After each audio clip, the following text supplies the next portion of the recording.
हाँ तो बच्चों शुरू करते हैं Indian civilisation and culture line by line. देखिए एक बार, I believe that Indian civilisation has evolve is not to be beaten in the world. इस लाइन का मतलब है कि जिस प्रकार से भारतीय सभ्यता बनाई गई है, जिस तरह से भारतीय सभ्यता बनाई गई है, या जो भारतीय सभ्यता का आधार है, वह जो है पूरी दुनिया में इसको बीट मतलब क्या होता है बेटा? हराया जाना। इसको कहीं भी दुनिया में हराया नहीं जा सकता जिस प्रकार की हमारी सभ्यता है। और nothing can equal the seed sown by our ancestors. ये वाला लाइन परीक्षा में कभी कभी पूछा जाता है। Nothing can be, nothing can be, इस लाइन को देखिए, नथिंग कैन बी, ये लाइन कभी कभी बेटा पूछा जाता है। Nothing can be equal, nothing can equal the seeds of sown by our ancestor. इस लाइन को कभी कभी पूछा जाता है कि हमारे एंसेस्टर ने, हमारे पूर्वजों ने जिस प्रकार से इसका आधार रखा है, उसको उसकी बराबरी कोई भी नहीं कर सकता है। बात चाहे रोम सभ्यता की हो, चाहे ग्रीस सभ्यता की हो, है ना? Same fate, the might of the pharaohs was broken. ये सब के सब जितनी भी सभ्यताएं हैं, सब के सब ध्वस्त हो गई हैं। और कहते हैं फराउज, ये ना राजा थे, फराउज जो थे राजा थे। कहाँ के? फराउज जो थे इजिप्ट के राजा हुआ करते थे, है ना? ये भी नष्ट हो गए, इनकी भी सभ्यता जो थी वो नष्ट हो गई। जापान हैज बिकम वेस्टर्नाइज्ड, और जापान भी जो है वेस्टर्नाइज हो चुका था। वेस्टर्नाइज का मतलब यहाँ क्या है बच्चों? वेस्टर्नाइज का मतलब है पश्चिमी सभ्यता की तरफ मुड़ जाना। पश्चिमी सभ्यता की तरफ मुड़ना का मतलब जो मटीरियलिटी पे, यानी कि भौतिकवादी समाज के ऊपर जिनका जोर हो जाए, भोग विलासिता में जिनका जोर हो जाए, जापान भी उसी प्रकार का देश बन गया है। अब देखिए, of China nothing can be said, और चाइना के बारे में फिर कहना ही क्या है, बट इंडिया इज स्टिल, लेकिन भारत जो है आज भी, भारत जो है आज भी समहाउ और अदर जैसे भी हो, साउंड एट द फाउंडेशन, अभी भी उनकी जो सभ्यता की नींव है बिल्कुल ही मजबूत है। साउंड एट द फाउंडेशन, आप देख पा रहे हैं इसको। The people of Europe learn their lessons from the writing of the man of Greece और रोम। देखिए बच्चों, ये वाला क्वेश्चन बेटा आता है, ये द पीपल ऑफ यूरोप पूछा जाता है कि पीपल ऑफ यूरोप, यूरोप के लोग जो है उन्होंने कहां से सीखा था लिखना पढ़ना? तो writings of the man of Greece, Greece यूनान, इसको ग्रीस को यूनान कहते हैं, and Rome, and which exist no longer in their former glory, जिनका कि अब अतीत तो एकदम अतीत बन चुका है, उनका जो इतिहास था, गौरवशाली इतिहास था, वो अब पूरी तरह से समाप्त हो चुका है। और कहते हैं in trying to learn from them, और उनसे सीखने के चक्कर में कहते हैं Europeans imagine that they will avoid the mistakes of Greece and Rome. उन्हें लगा, यूरोपियों को ऐसा लगा, उन्होंने ऐसा इमेजिन किया, उन्होंने कल्पना की कि वो उनकी अवॉइड का मतलब होता है टालना, वे अपने मिस्टेक्स को क्या करेंगे? हटा देंगे, अपनी कमियों को दूर कर लेंगे, जो कमियां ग्रीस और रोम में हुआ करती थी, लेकिन वो ऐसा ना कर पाए। Such is their pitiable condition, और यही उनके लिए सबसे दुख की बात है। पीटीएबल का मतलब होता है दयनीय। पीटीएबल का मतलब क्या होता है? दयनीय। दूसरे पैरा में देखिए, कहते हैं in the midst of all this, इन सब के बीच में देखा जाए, India remains immovable and is her glory. भारतीय जो सभ्यता संस्कृति है वो इमूवेबल है। इमूवेबल का मतलब अपने जगह पे अस्थिर है, ये हिला नहीं है अभी भी। इतने वर्षों से चली आ रही सभ्यता आज भी इमूवेबल है, और यही उसकी ग्लोरी है, यही उसकी खासियत है। It is a charge against India, भारत के खिलाफ यह आरोप लगाया जाता है that her people are so uncivilized, कि यहाँ के लोग बड़े ही असभ्य होते हैं। अनसिविलाइज का मतलब क्या होता है? असभ्य। इग्नोरेंट का मतलब क्या होता है? इग्नोरेंट का मतलब होता है जो लोग बहुत कम जानते हैं। मतलब हमारे ऊपर, हम भारतीयों के ऊपर यह आरोप लगाया गया था कि हम लोग असभ्य हैं, और हमें कुछ नहीं आता है, और साथ ही साथ हम लोग स्टॉलिड है। स्टॉलिड का मतलब क्या होता है बच्चों? इसको देखिए, स्टॉलिड कहा गया है हम लोगों को कहा गया है कि हम लोग जो है मूर्ख हैं, हम लोगों को कुछ नहीं आता। साथ ही साथ यह भी बताने की कोशिश की गई है, हमें यह कहा गया है कि हम निर्विकार हैं, भाव शून्य हैं, हमारे अंदर फीलिंग नहीं है, दैट इज नॉट पॉसिबल। कहते हैं यह तो बिल्कुल ही संभव हो ही नहीं सकता to induce them to adopt any changes. और उनको ऐसा हमारे ऊपर आरोप लगाया गया है कि हम किसी भी प्रकार के बदलाव को अपने अंदर ला ही नहीं सकते। It is a charge really against our merit. लेकिन सच कहूं तो ये गांधी जी के शब्द हैं कि इट इज ए चार्ज, यह हम लोगों के ऊपर एक आरोप लगाया गया है अगेंस्ट आवर मेरिट, हमारी हमारी योग्यता के खिलाफ ऐसी बात कही गई है कि हम असभ्य हैं, हम मूर्ख हैं, हम निर्विकार हैं, भाव शून्य हैं, ऐसा हमारे मेरिट के खिलाफ है। What we have tested and found true on the anvil of experience। लेकिन अनुभव के आधार पे अगर हम आपको कह पाए, अगर हम आपको बता पाए, तो हम दावे के साथ कह सकते हैं कि हमारा जो अनुभव है, we dare not change, हम लोग बदलाव से नहीं डरते। Many thrust their advice upon India। बहुत से लोगों ने भारत के ऊपर अपने एडवाइस को, सलाह को थोपने की कोशिश की है। And she remains steady. लेकिन हम उस बदलाव से अपरिवर्तित रहे हैं। This is her beauty. यही उसकी काबिलियत है, यही उसकी सुंदरता है। It is a sheet anchor of our hope. और यही कि हम दूसरे लोगों की एडवाइस को नहीं सुनते हैं, हम वह करते हैं जो अच्छा होता है। कहते हैं civilization is that mode of conduct. Civilization वह मोड ऑफ कंडक्ट है। कंडक्ट का मतलब क्या होता है? व्यवहार, है ना। Mode of conduct which points out to man the path of duty. जो हमें यह बताता है, सिविलाइजेशन हमें यह बताने की कोशिश करता है कि किस प्रकार से हम अपने कर्तव्य के राह पे, पाथ ऑफ ड्यूटी में, कर्तव्य के राह पर आगे चल सकें। Performance of duty and observance of morality are convertible terms. कहते हैं परफॉर्मेंस ऑफ ड्यूटी जो है ये, और ये ऑब्जर्वेंस ऑफ मोरालिटी जो है, ये कन्वर्टिबल टर्म्स हैं। ये जो कन्वर्टिबल टर्म्स हैं, है ना। कहते हैं कि to observe morality is to attain mastery over our minds and our passions, so doing we know ourself. The Gujarati equivalent civilization means good conduct. ये देखिए ये वाला लाइन, गुजराती में इक्विवेलेंट सिविलाइजेशन का मतलब होता है, गुजराती में ये क्वेश्चन आता है बेटा, देखिए ध्यान रखिएगा इसको, कि Gujarati equivalent for civilization means good conduct. Good conduct का मतलब होता है अच्छा व्यवहार। क्या होता है? अच्छा व्यवहार। चौथे पैरा को देखिए, if this definition we correct, अगर यह परिभाषा सही है, then India as so many writers have shown, जैसे बहुत सारे लेखकों ने यह दिखाने की कोशिश की है, has nothing to learn from anybody else. जैसे बहुत सारे लोगों ने कहा कि भारतीय मूर्ख होते हैं, असभ्य होते हैं, अनसिविलाइज होते हैं, भाव शून्य होते हैं, तो हमें किसी से कुछ भी सीखने की जरूरत नहीं है। And this is as it should be. और वह ठीक उसी प्रकार से जैसा हम हैं, हम वैसा ही रहेंगे, क्योंकि हमारे देश में बड़ों का आदर है, हमारे देश में बड़ों के प्रति रिस्पेक्ट है। हम उसके लिए अंदर से एक फीलिंग रखते हैं, जो कि दूसरे देशों में संभव बिल्कुल ही नहीं है। नाउ आइए हम लोग पांचवें पैरा को देखते हैं। वी नोटिस दैट, हम लोगों ने यह नोटिस किया है। नोटिस करना मतलब क्या होता है? नोटिस करने का मतलब होता है कि सूचित कर सकते हो, कह सकते हो कि हम लोगों ने इस बात को महसूस किया है। That mind is a restless bird. हमारा जो दिमाग होता है ना, एक बेचैन चिड़िया की तरह होती है। The more it gets the more it wants. बेटा इस लाइन को देखो, ये वाला लाइन जो है, the more it gets the more it wants, ये वाला लाइन बेटा कभी कभी आपको फिलअप्स वगैरह में आ सकते हैं, ध्यान रखिएगा इसको, है ना। हमारा जो मन है वो क्या है? एक बेचैन चिड़िया है, एक बेचैन पक्षी है। क्यों? जितना उसको मिलता है वो उतना ही चाहता है। And still remains unsatisfied. उसके बावजूद भी वो असंतुष्ट ही रहता है।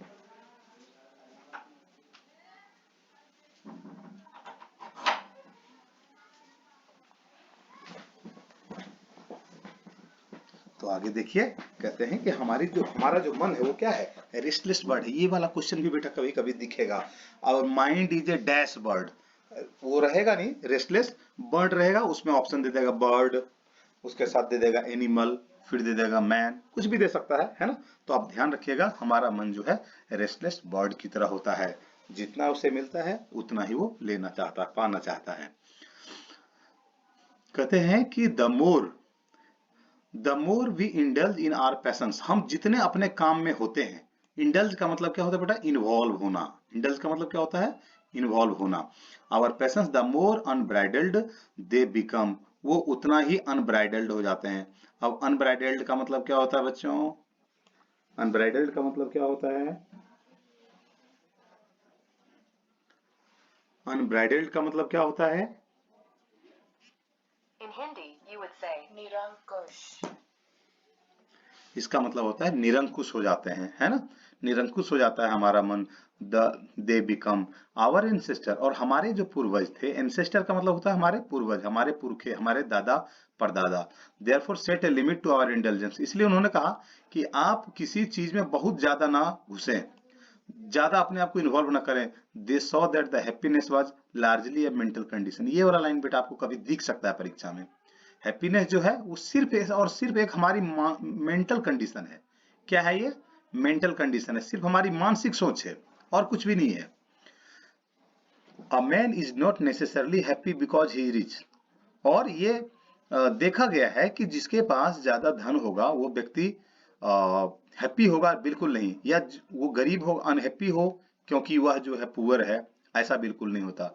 The rich are often seen to be unhappy. जो गरीब लोग होते हैं वो खुश होते हैं, जो अमीर होते हैं वो नाखुश होते हैं, वो अनहैप्पी होते हैं।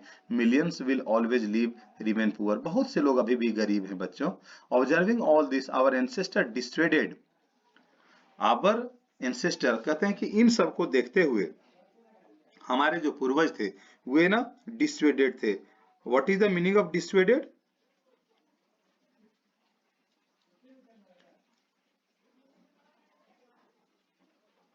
डिस्वेडेड का मतलब होता है व्यस्त रहना, विरत रहना। मतलब वो कह सकते हो कि वो उनका एक प्रकार से कह सकते हो डिस्वेड होना का मतलब होता है विरक्त होना। मतलब उनका जो भाव था वो ज्यादा इंटरेस्ट नहीं रखना किसी उस चीज में, है ना? कहते हैं फ्रॉम लग्जरी एंड प्लेजर्स, मतलब भोग विलासिता जो है ना, कि हमें ये मिल जाए, हमारे पास ये हो, इस प्रकार से भाव से वो विरक्त रहा करते थे। We have managed we have manage with the same kind of plough as existed thousand of years. हम आज भी उसी प्रकार के प्लॉ यानी कि हल का प्रयोग करते हैं जैसे हजारों साल पहले किया जा रहा था। We have retained the same kind of cottage. हम लोग उसी प्रकार की झोपड़ियां बना रहे हैं जैसे पुराने जमाने में बनाया जाता था। Our indigenous education remains the same as before. और हमारा अपनी शिक्षा पद्धति थी वो आज भी वैसी ही है जो वर्षों पहले हुआ करती थी। We have had no system of life corroding competition. और ये लाइफ कोरोडिंग कंपटीशन का मतलब है जी तोड़ परिश्रम करने वाली, लाइफ को पूरी तरह से नष्ट कर देने वाली। लाइफ कोरोडिंग का मतलब होता है बेटा कि जिससे जीवन का चैन छिन जाए, ऐसे कंपटीशन में हम लोग, इस प्रकार का कोई सिस्टम अपने पास नहीं था। Each followed his own occupation और ट्रेड चेन रेगुलर वेज। और सभी लोग अपना अपना काम करते थे। ऑक्यूपेशन का मतलब होता है व्यवसाय करना। सभी लोग अपना अपना काम करते थे और अपने व्यापार से आराम से कुछ कुछ मजदूरी का, वेज का मतलब बेटा मजबूरी होता है, मजदूरी, है ना? It was not that we did not know how to invent machinery. इसका मतलब ये कतई नहीं हुआ कि हम लोगों को मशीनरी से प्यार नहीं था या मशीनरी हम लोग नहीं बना सकते थे। But our forefathers knew, हमारे जो पूर्वज थे वो जानते थे, if we set our hearts after such things, कि अगर हम इन जैसे चीजों मशीनों के पीछे भागेंगे, we could become slaves and lose our moral fibres. तो हम क्या होंगे? हम इनके गुलाम बन जाएंगे और फिर हमारी जो मोरल फाइबर्स है, मोरल फाइबर का मीनिंग क्या होता है बच्चों? बताइए, कमेंट करके बताइए जल्दी से क्या होता है।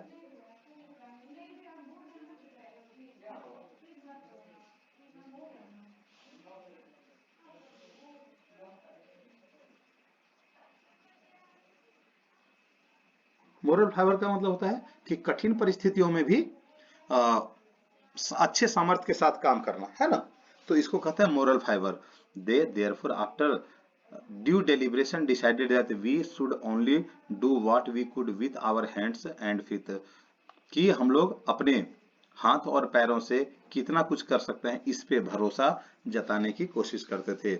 दे saw that our real happiness and health consisted in a proper use of our hands and feet.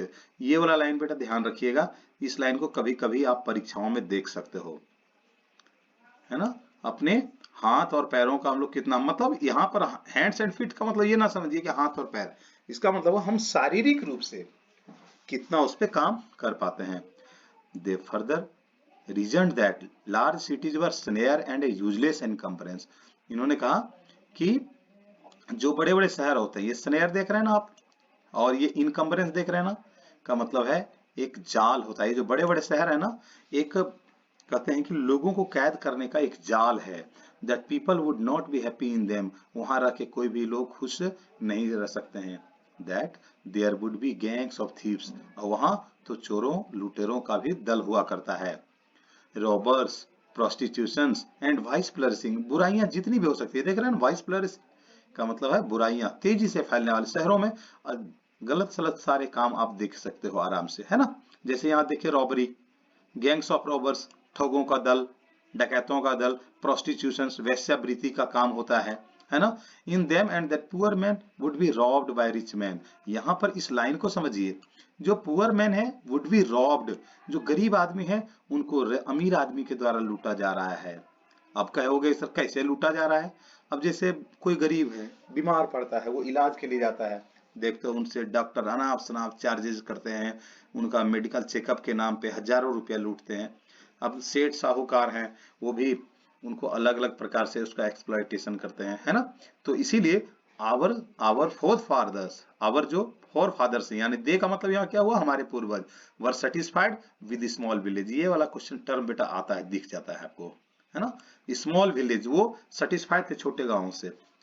इसको देखिए, कहते हैं they saw the kings and their swords were inferior to the swords of ethics.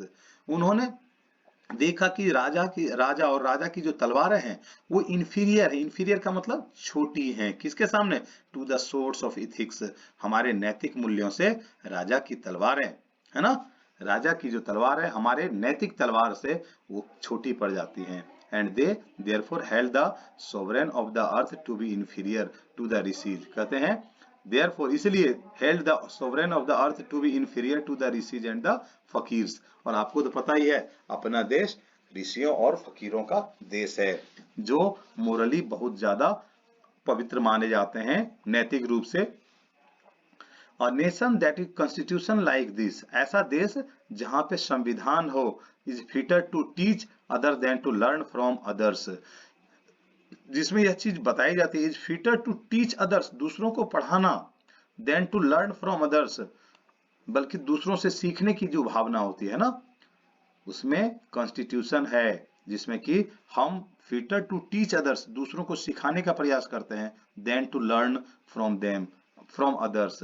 This nation had courts, ऐसे इस देश में देखिए courts हैं, लॉयर्स हैं, डॉक्टर्स हैं, but they were all within bounds, उनका भी वो भी एक लिमिट में रहते हैं, उनका भी एक बंधन होता है। एवरीबडी न्यू दैट, सभी लोग जानते हैं, हर कोई जानता है, that these professions were not particularly superior, कि ये जो प्रोफेशंस हैं इतने सुपीरियर नहीं हैं। Moreover these vakils and vaids did not rob people, ये जो वकील होते हैं और ये जो वैद्य होते हैं वो लोगों को लूटते नहीं हैं। दे वेयर कंसिडर पीपल्स डिपेंडेंस, ऐसा माना जाता है कि वे लोगों के ऊपर ही डिपेंड करते हैं, उनकी रोजी रोटी का हिस्सा लोग ही होते हैं। The ordinary rule was to avoid courts, not their master, justice was tolerably fair, जो जस्टिस होना चाहिए, जो न्याय होना चाहिए वो सही होना चाहिए। The ordinary rule was to avoid courts, कोशिश यह करनी चाहिए कि लोगों को कोर्ट कचहरी में न जाना पड़े, है ना। There were no touts to lure people them, touts to lure का मतलब क्या होता है, पैसे के पीछे भागने वाले लोग, है ना। कहते no touts to lure people into them, this evil too was noticeable only in and around capitals. The common people lived independently and followed their agriculture occupations. कहते हैं ये जो बुराई है इसको देखा जा सकता है only in around capitals, बड़े बड़े शहरों में देखा जा सकता है। The common people lived independently, जो आम लोग हैं वो स्वतंत्र रूप से रहना चाहते हैं, and followed their agricultural occupations, और अपने कृषि कार्यों में इन्वॉल्व रखते हैं। They enjoyed true home rule, और ये वाला लाइन बेटा याद रखिएगा, ये लाइन जो है आपको दिखता है कि वह किसको एंजॉय करते हैं, तो ट्रू होम रूल को, क्योंकि वह अपना अपना काम करते हैं।